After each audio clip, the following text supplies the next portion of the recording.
भारताकडून मालदीवला 30 अब्ज रुपयांच्या चलन स्वॅप मधील पहिला हप्ता मंजूर। भारताने मालदीवला आर्थिक मदतीचा भाग म्हणून 30 अब्ज रुपयांचा चलन स्वॅप सुविधेतील पहिल्या हप्त्याला मंजुरी दिली आहे। या निर्णयामुळे द्वीप राष्ट्राला दिल्या जाणाऱ्या भारताच्या सातत्यपूर्ण आर्थिक सहकार्याला अधिक बळ मिळालं आहे।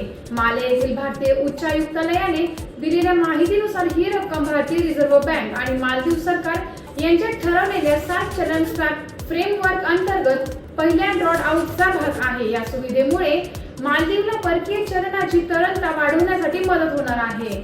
हा करार मालदीवचे राष्ट्राध्यक्ष मोहम्मद मुइझू ऑक्टोबर 2024 मधील नवी दिल्ली दौऱ्यादरम्यान निश्चित करण्यात आला होता। या आर्थिक मदतीमुळे भारत व मालदीव द्विपक्षीय संबंध अधिक दृढ होण्याची अपेक्षा व्यक्त केली जात आहे। अशाच ताज्या घडामोडींसाठी पाहत रहा टाइम्स ऑफ महाराष्ट्र।